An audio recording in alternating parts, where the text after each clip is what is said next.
Hey, it's Tony Seal. Welcome to the 15th episode of the podcast, Build Your Business, Change Your Life. This is the podcast of irresistible influence marketing and tonyseel.com. I'm your host, Tony Seal, and today we'll be talking about how to grow your website traffic. Last week we talked about multi-channel marketing, which is one way to grow your website traffic in your business. Today we're going to focus on generating free traffic for your website. If you've got your website set up as a blog, you work hard writing great content for your website, but you may be mystified about how to get people to read your gems. Join the club. For most bloggers, especially those who are just starting out, organic traffic is what we're after. And today we're going organic. It's still fall. There may still be some pumpkins around, but today we're going to be talking about something that isn't related to pumpkins, although it's named after it. It's called pumpkin hacking. This oddly named CEO tactic will boost your organic traffic and generate leads. First, if you're unfamiliar with the term organic traffic, this is what it means, courtesy of OmniConvert. Organic traffic is the opposite of paid traffic, which defines the visits generated by paid ads. Visitors who are considered organic find your website after using a search engine like Google or Bing, so they are not referred by any other website. In my area, we have a number of farms that grow pumpkins, and you can watch the progress in the fields in the fall each year. You can count on it. Every year there's a story in the local news about a giant pumpkin grown locally. Wouldn't you like to have a great giant pumpkin on your website that goes viral? That's the power and principle of pumpkin hacking. So here's the pumpkin hacking method. First, you plant your seeds. The seeds you plant are your content. Publish new content on a regular basis and track what content gets the most views. Great content gets great search engine rankings, so make sure that your new content is the best that you can create. Create your content around powerful keywords and long-tail key phrases that will attract interest and further boost your rankings. Pay attention to your meta titles and descriptions, as these also will help your rankings. Second, nurture your seeds. Promotion is how you get your seeds to grow. This can happen through social media, email, or other ways. Once you've established a good base of content, build internal links to help visitors find more relevant content on your site. Third, prune and weed. Did you know that poorly trafficked pages will hurt your CEO? Those weak pages are sucking up precious web crawling time and downgrading your content overall. You can improve these pages or delete them. Updating content is always a good thing to do. And when it comes to poorly performing pages, it's essential, unless the best action is getting rid of them. Fourth, nurture your best fruit. You've heard of Miracle-Gro, right? It's amazing stuff. I've applied it to my tomatoes, and it does work. The same thing holds true for your best content. Upgrade your best performers, making them better and more attractive. Something you wrote years ago may be a great performer. Update it, make it better, and feature it. 5. Once you have plenty of content, identify your top performers and focus your efforts on those content topics.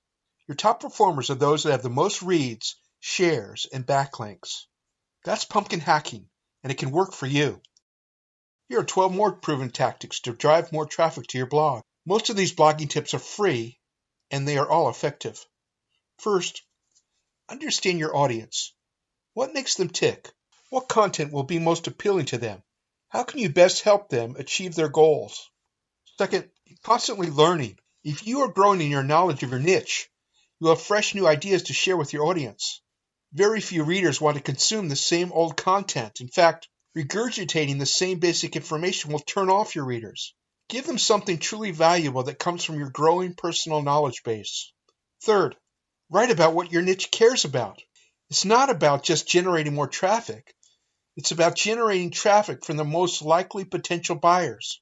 You can get some good ideas about what's hot in your niche from Google Trends and BuzzSumo. If you need help with keywords, SEMrush is a great place to go.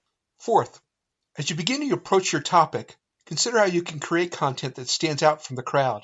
How is your content going to be better than everything else that is out there?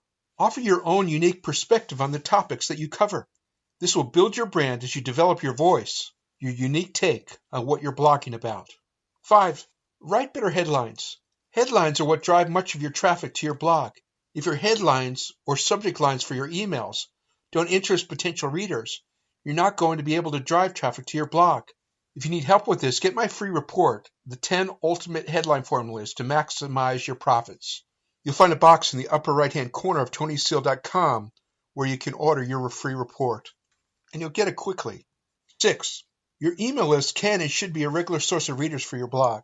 Not only your subject lines, but your content also needs to interest them enough to make them regular readers. This is a corollary to the money is in the list. One of the ways that you draw the money from your list is demonstrating on your blog that you are an authority to be trusted in your niche. 7th, are you using social media to drive traffic to your blog? I've got some help for you on this, and if you go to the blog post that is associated with this podcast, you'll see a link for that help under number 7. 8, use images to boost interest in your blog. We live in a visual world culture. Put pictures, infographics, videos, graphs, and charts into your posts and watch your readership and shares grow. Speaking about shares, do you have social share buttons on your website? You've got to make it easy for your readers to share your content if you want them to do so. Nothing is easier than social sharing buttons. 10. A click-to-tweet widget inside your blog post is another great way to encourage your readers to share your content. Pick a great quote, set it up with the click-to-tweet widget, and you're good on this. 11. Is your blog design holding you back? An amateurish design can signal to potential readers that your blog really isn't worth their time. I've got posts that go into depth on blog design. You can find them by searching tonyseel.com. Right now, consider whether your blog design is serving your business goals. Does it generate leads? Does it generate sales?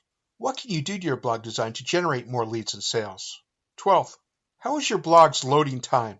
We live in an impatient world, and if your blog takes a long time to load, some potential readers that you want to drive to your website will likely go elsewhere.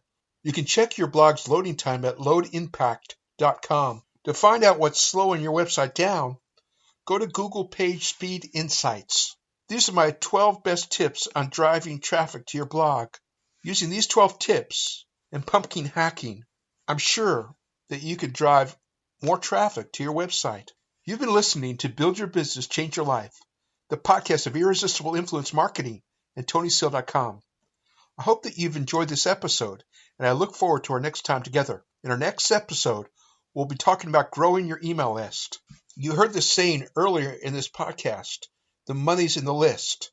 And if you know that saying, you know how important it is to have a responsive and growing list of email subscribers. You won't want to miss our next episode, and I hope that you'll join us.